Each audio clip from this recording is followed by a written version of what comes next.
Hello everyone, welcome back. मैं हूं सागर sir और आप देख रहे हैं सागर सर की क्लास। आज मैं पढ़ाने वाला हूं आपको टेंस का पूरा चैप्टर, यानी कि एक ही पेज में टेंस का पूरा पार्ट हो जाएगा। तो चलिए इस टेंस के बारे में हम लोग जानते हैं। एक पेज में पूरा टेंस पहली बार कैसे आएगा, तो इस वीडियो के अंत तक बने रहे और आगे बढ़ने से पहले चैनल को सब्सक्राइब करें ताकि आगे आने वाला वीडियो का नोटिफिकेशन आपको टाइम पर मिल जाए। अभी आगाज है तेरा, बहुत कुछ सीखना है। कमर कसनी अभी बाकी है, मुट्ठी भींचना है। चलिए आज आपके लिए लाया हूं मैं टेंस का पूरा पार्ट। एक बहुत ही कमाल का वीडियो होने वाला है ये, और आप लोग कॉपी कलम लेकर के बैठ जाइए, क्योंकि आज एक ही शॉर्ट वीडियो में आप लोग मतलब 5 से 6 मिनट की वीडियो में आप लोग टेंस पूरा जान लेंगे, फिर से रटने की जरूरत नहीं है। चलिए हम लोग चलते हैं टेंस की ओर।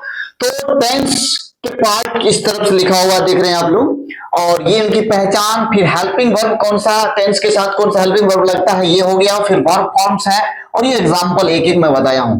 तो चलिए आप देखते हैं, सबसे पहला नंबर में है सिंपल प्रेजेंट टेंस, यानी कि सिंपल प्रेजेंट टेंस का मुख्य पहचान है ता है, ती है और ते है।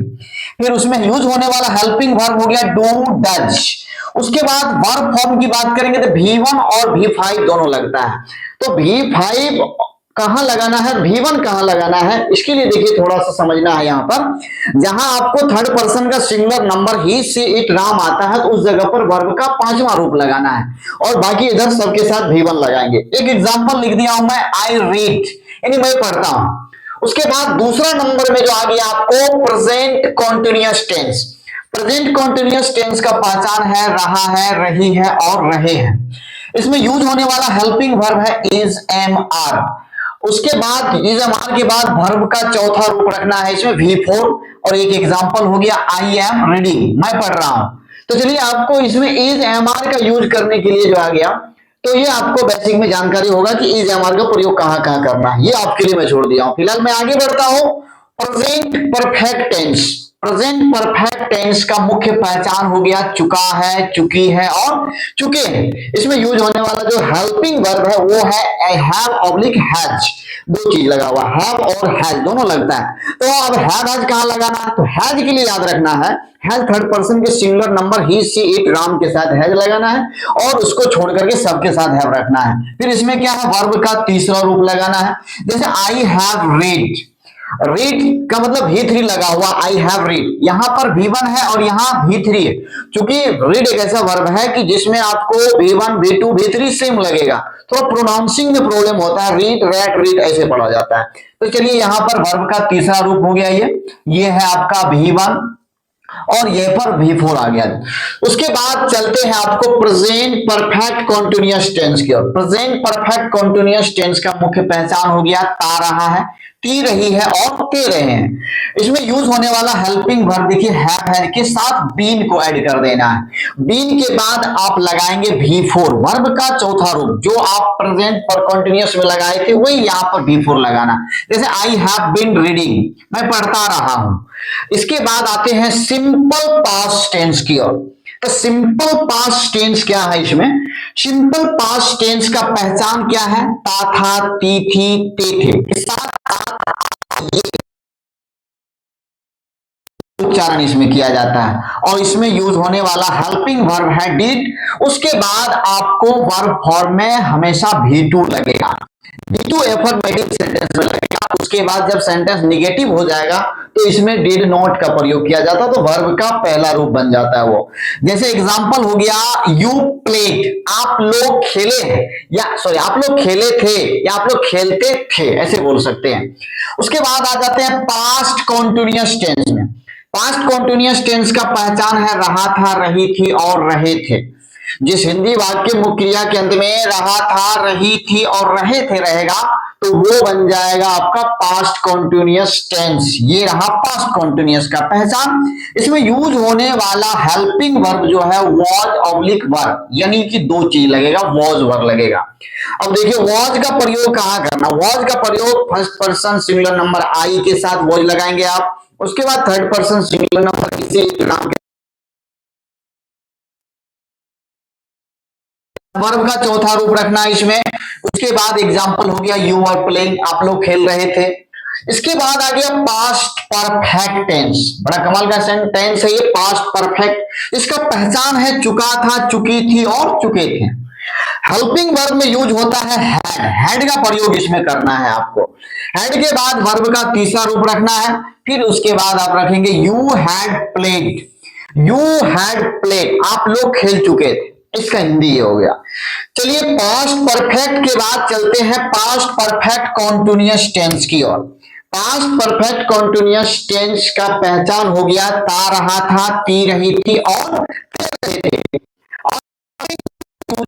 हैड के बाद बीन का प्रयोग इसमें किया जाएगा और उसके बाद वर्ब फॉर्म में V4 लगाना है। जैसे यू हैड बीन प्लेइंग, आप लोग खेलते रहे थे, इस तरह का सेंटेंस इसमें आएगा। उसके बाद चलते हैं सिंपल फ्यूचर टेंस की ओर। सिंपल फ्यूचर टेंस का पहचान होता है गा गी गे, यानी जिस हिंदी वाक्य मुख्य क्रिया के अंत में गा गी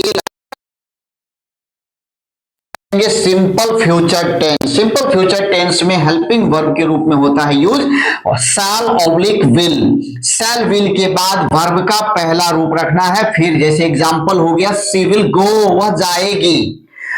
इस तरह से future continuous tense, future continuous tense का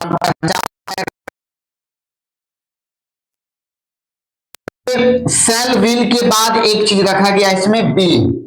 अब शैल विल कहां कहां यूज होता है तो पहले मैं बताना था, चलिए मैं बता देता हूं अभी शैल विल का प्रयोग कहां करना। देखिए शैल का प्रयोग first person singular number I and plural number we के साथ किया जाता है। उसके बाद आप अगर स्पोकन के लिए यूज कर रहे हैं करने के अनुसार singular number I and plural number we के साथ और अदर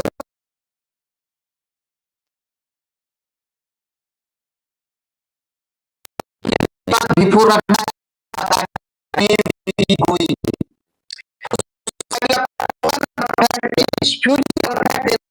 है चुकेगा, चुकेगी, चुकेंगे। चुकेगा, चुकेगी, चुकेंगे के बाद क्या है इसका हेल्पिंग वर्ब। हेल्पिंग वर्ब क्या है शैल विल के बाद हैव रखना है और शैल विल के बाद हैव रखने के बाद वर्ब का तीसरा रूप यानी कि V3 लगाना है इसमें। शैल will have, sorry she will have gone, वह जा चुकेगी। उसके बाद आ गया लास्ट टेंस जिसका नाम है future perfect continuous tense. Future perfect continuous tense का पहचान हो गया आता रहेगा, आती रहेगी और आते रहेंगे।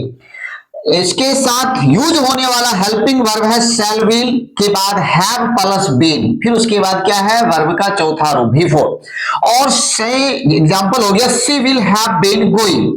अब इस तरह से ये पूरा हो गया टेंस आपका, यानी कि 12 टेंस का पहचान, उसके बाद यूज होने वाला हेल्पिंग वर्ब, वर्ब फॉर्म और एक एक एग्जांपल देके समझाया हूं। अब इसमें नोटिस करने वाली बात क्या है तो सबसे बड़ी बात है कि वर्ब फॉर्म कंडीशन को समझना है। देखिए एक चीज बता देता हूं कि प्रेजेंट परफेक्ट टेंस, इधर ले लीजिए प्रेजेंट परफेक्ट टेंस में V3 लग रहा है। उसके बाद आप देख लीजिए पास्ट परफेक्ट टेंस, ये देखिए past perfect tense, past perfect tense में भी V3 लगता है और फ्यूचर परफेक्ट में आइए फ्यूचर परफेक्ट में भी आपका V3 लगेगा। यानी परफेक्ट वाला जो भी वाक्य चाहे प्रेजेंट हो, पास्ट हो या फ्यूचर हो, सब में आपको V3 का प्रयोग करना है। दूसरी बात क्या नोटिस करने वाली है V4 का, तो V4 देखिए दो कंडीशन में लग रहा है, एक तो प्रेजेंट कंटिन्यूअस में भी लग रहा है, उसके बाद क्या है प्रेजेंट परफेक्ट कॉन्टिन्यूअस में भी लग रहा है। तो ये आपको याद रखना है प्रेजेंट परफेक्ट कॉन्टिन्यूअस और प्रेजेंट कॉन्टिन्यूअस, इसी तरह से past continuous and past perfect continuous, future continuous and future perfect continuous tense में V4 का प्रयोग करना है। तो चलिए ये हो गया टेंस का पूरा पार्ट, यानी एक पेज में टेंस का पूरा पार्ट हो गया। आशा करते हैं आप लोग समझे होंगे। चलिए फिर मिलते हैं अगले वीडियो में, तब तक के लिए take care, bye bye, enjoy yourself.